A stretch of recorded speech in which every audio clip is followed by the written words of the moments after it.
ကျွန်တော်နာမည်ပီတာပါကျွန်တော်လောက်တိုင်းသားကျွန်တော်မိဘနာပါတော့တောင်တူလေမှာကျွန်တော်အဖေနာမည်တော့ဦးလောဒကျွန်တော်အမေနာမည်တော့ဒေါ်လေးပဲ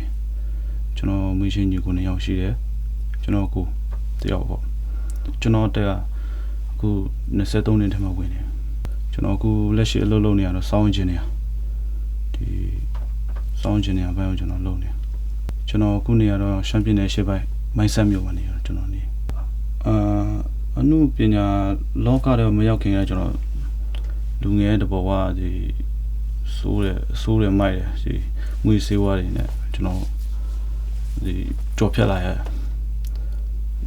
ငွေစေးဝါးနဲ့ပတ်သက်ပြီးတော့ကျွန်တော်တို့လုပ်တယ်စမ်းတက်တယ်စူးစမ်းလေ့လာပဲကျွန်တော်ဒီအနုပညာမဝင်လာခဲ့တာကျွန်တော်တော်တော်များလုပ်ကျွန်တော်အနုပညာလောကရောက်လာတာဒီကျွန်တော်ဆယ်တန်းစာမွေးဖြည့်တယ်ကြားတယ်နောက်ပိုင်းကျွန်တော်ဆရာသမားတွေနဲ့တွေ့တယ်ကိုယ်ခဲပေါ့ကျွန်တော်ဒီကုလက်ရှိကျွန်တော်ရဲ့မန်နေဂျာတွေက Mrs. Ria သူနဲ့တွေ့တယ်သူကကျွန်တော်တို့ယင်းနေဆိုကျွန်တော်ဆက်ဆံတယ်ညီကိုဆက်ဆံတယ်အဲကျွန်တော်လည်းပို့တော့ညီကိုဆက်ဆံတော့ပို့တော့ကျွန်တော်လည်းသူရဲ့အခုလက်ရှိလုပ်နေသူအနုပညာလောကလည်းကျွန်တော်လည်းစိတ်ဝင်စားလာတယ်အဲနဲ့ကျွန်တော်ရောက်ရှိလာတယ်လို့ကျွန်တော်အနုပညာလောကစရောက်လာခဲ့တဲ့ကျွန်တော်ဒီရိုက်ကူးရေးပဲကျွန်တော်မိထုံးမှန်တုန်းကနေစလုပ်တယ်ပြီးတော့တဖြည်းဖြည်းကျွန်တော်ကူလာဒီ outdoor light show ပဲကျွန်တော်လမ်းရောက်လာတယ်ကျွန်တော်အခြေခံဆိုတော့ကျွန်တော်ဒီကျိုးတွေပါတယ်ဆက်တယ်ခဲတိုးတယ်ဆောင်းစပီကမှားတယ်ဒီဆရာတွေသူတို့လောက်ခိုင်းနေများကိုကျွန်တော်လုပ်ပေးတယ်အစုံပဲကျွန်တော်သူလောက်ခိုင်းနေများကျွန်တော်လုပ်ပေးတယ်ဒီ outdoor ကနေတဆင်းပြီးတော့ကျွန်တော်ဒီ indoor ဘက်ကိုကျွန်တော်ကူပြောင်းလာဆိုဒီက studio ကဒီပညာရှင်လည်းရှိတယ်ဟိုကကျွန်တော်ဒီမရောက်ခင်မှာအဲ့မှာပညာရှင်ဆရာနဲ့တွေ့တယ်သူတို့ကပို့တော့ကျွန်တော်ပို့တော့အားပို့ရပါသူတို့တီးရမြင်လာတယ်ကျွန်တော်လေးလာတယ်အဲ့နဲ့ပို့တော့ကျွန်တော်အနုပညာလောကပို့စိတ်ဝင်စားတာ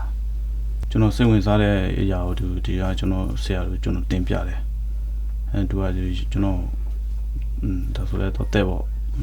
ရန်ကုန်မှာကျွန်တော်တက်တယ်ရန်ကုန်တက်ပြီးကျွန်တော်ပြန်လာတယ်ပြန်လာရခုလက်ရှိကျွန်တော်လုပ်နေစောင်းကျင်တဲ့အလုပ်ကျွန်တော်လုပ်နေကျွန်တော်စဝင်လာတဲ့ကကျွန်တော်အခြေခံနဲ့စတက်လာဆိုတော့ကျွန်တော်6နှစ်လောက်ရှိပြီဆိုကျွန်တော်ဖမ်းမှုကတော့ဒီ10ခွေကျော်လောက်ရှိတယ်ဒီတခြား music ဘိုင်းတွေကတော့ကျွန်တော်တို့ပြန်လာလို့တဲ့ဟို gospel sound တွေရှိတယ်ဒီတိုင်းရင်းသားတွေပေါ့အဲ့ဒါလီဆူတို့ပြီးတော့ကျွန်တော်တို့ရဲ့လောက်လူမျိုးတိုင်းသားလည်းပုံများတယ်သူတို့ဒီမှာမစ်ဆန်လာလို့ရဆိုတော့သူပညာတွေမကောက်သူတို့ရဲ့ဒီနေပုံထိုင်ပုံစားတော့ဘွားအစားကျွန်တော်တို့တော်တော်လေးကိုပညာရတယ်ဘာဖြစ်လဲဆိုသူတို့ကအချိန်နဲ့အလုပ်လုပ်တယ်လို့ဆိုတော့အကုန်လုံးအချိန်ကွတိလုပ်ရတယ်တွေ့ရတယ်ကျွန်တော်တနေ့တာဖြတ်ထားတာမနေ့စောထားတယ်ပြီးကျွန်တော်မိဘကူတယ်ပြီးကျွန်တော်ရီမူးချိုးတယ်ပြီးရင်ကျွန်တော်အိမ်ကနေဒီစတူဒီယိုကျွန်တော်လာတယ်ပြီးကျွန်တော်ဒီမှာစတူဒီယိုတွေပရိယာတွေနဲ့ကျွန်တော်မတီးခင်လေးပေါ့ကျွန်တော်ဆွေးနွေးတိုင်ပင်ကြတယ်ဘယ်လိုအတန်အောင်ဘယ်လိုထည့်ကောင်းမလဲဘယ်တချင်းကိုဘယ်လိုတီးကောင်းမလဲဆိုတော့ဆွေးနွေးတိုင်ပင်ရတယ်လောက်ပြီးကျွန်တော်တို့အလုပ်စ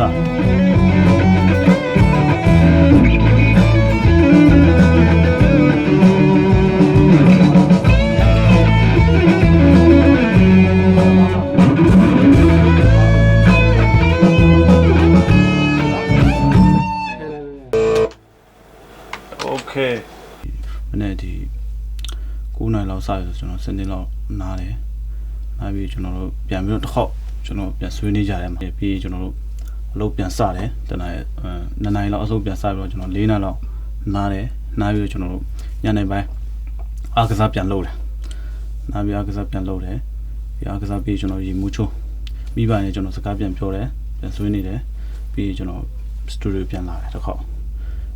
ဒီစတူဒီယိုညနေတဲ့အထိကျွန်တော်လုပ်ပြန်လုပ်တယ်အဲကျွန်တော်အဓိကထားလုပ်တာဒီ sound engineer ပဲကျွန်တော်အဓိကထားလုပ်တယ်အခုဒီအောင်မြင်မှုဆိုတော့ဒီ story ကတော့ရတယ်တော်တော်ရတယ်ကျွန်တော်တိုင်းရင်းသားခွေအားစတော်တော်အောင်မြင်မှုရနေတယ်ကျွန်တော်ဒီရှမ်းပြည်နယ်ရှေ့ပိုင်းတောင်မြောက် ကုန်တည်ရဒီကျွန်တော်စတူဒီယိုနာမည်အစားအကုန်လုံးဒီတိုင်းရင်းသားခွေကပုံများတယ်ကျွန်တော်လောက်တိုင်းရင်းသားခွေရပြီးတော့ကျွန်တော်လီဆူခွေတို့ဒီ player တွေကတော့ခွေလာလောက်တဲ့အပေါ်ဒီတာဝန်ခံပုံမဲ့မှုတည်ပဲသူတို့ဒီရန်ကုန်က player ဓမ္မတွေနဲ့လှုပ်ချင်လာပြီးတော့နေဘက် player ဓမ္မတွေနဲ့လှုပ်ချင်လာအဲ့တော့ကြည့်ပြီးဆုံးဖြတ်ပြီးကျွန်တော်ရန်ကုန်လှုပ်ချင်လို့ရှိရင်ရန်ကုန်က player ဓမ္မကျွန်တော်ရောက်ခေါ်ပေးတယ်နေရာဆိုတဲ့နေရာကျွန်တော်ခေါ်ပေးတယ်လို့များတော့အပြင်ရန်ကုန် player ဓမ္မလာတာတော့ဒီ RS ဘန်ရန်121ဘန်ခုလက်ရှိမှာသူတို့နာမည်ရှိရလို့ဆိုတော့သူတို့ကျွန်တော်လည်းအဲ့လောက်ထိသူတို့နဲ့တွဲပြီးတော့လုပ်ရမယ်လို့ကျွန်တော်လည်းလုံးဝမတွေးထားမိဘူးဒါပေမဲ့သူတို့တွဲလို့ရတာတော်တော်အဆင်ပြေတယ်သူမတီးတာလေကျွန်တော်ရှင်းပြတယ်ဘယ်လိုလုပ်ရမယ်ဆိုပါညာလို့ကျွန်တော်ရဲ့engineer ဖက်တင်မို့ဗျာကျွန်တော်တို့ရဲ့ music ဖက်တွေအစားကျွန်တော်တို့ရှင်းပြတယ်ကျွန်တော်လည်းတော်တော်ကိုယူနေပါဖြစ်လို့ကျွန်တော်ကိုယ်တိုင်ကလည်းတိုင်းတာဖြစ်နေရဆိုတော့လေဒီသူတို့လာလို့တဲ့အခွင့်အရေးတွေမြောက်ကျွန်တော်လည်းချင်းနဲ့လုပ်ပေးတယ်ပြီးတော့သူတို့လည်းချင်းနဲ့မှုရသွားတယ်ကျွန်တော်မြင်ရတယ်ကျွန်တော်ပို့ပြီးကိုယူမိရတာဘယ်လိုလဲဘလာတာအဲ့ဒီကမှလည်းလုံလေးတစ်ချက်ပြန်တီးလိုက်မယ်ဒါဆိုတစ်ချက်တော့ပြောကြည့်အောင်လေဆက်တော့ကြောကဲဆိုင်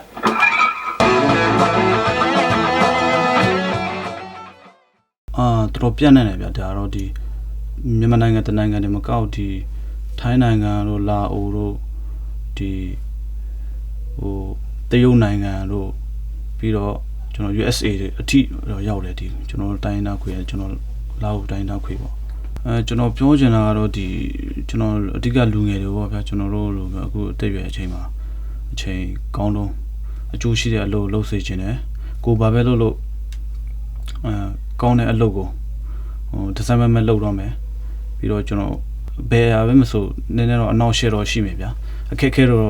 ရှိမယ်အဲ့ဒီအခက်ခဲကိုကျွန်တော်တို့ကြော်လွှားနိုင်မယ်ဆိုရင်တော့ကျွန်တော်ကိုယ်တိုင်စက်ကန်နဲ့ဆရာတယောက်အဆင့်ထိကျွန်တော်ရောက်လာတယ်မြုံမှန်းထားတဲ့ပန်းတိုင်ထိကိုကျွန်တော်ရောက်မယ်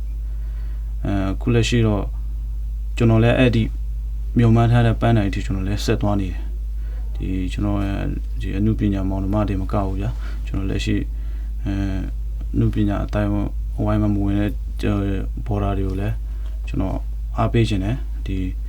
ကောင်းတဲ့အဖက်ကိုလိုက်စားပါလို့ကျွန်တော်မြူစေးဝါနဲ့ပတ်သက်ပြီးတော့ရှောင်ကျဉ်ကြပါ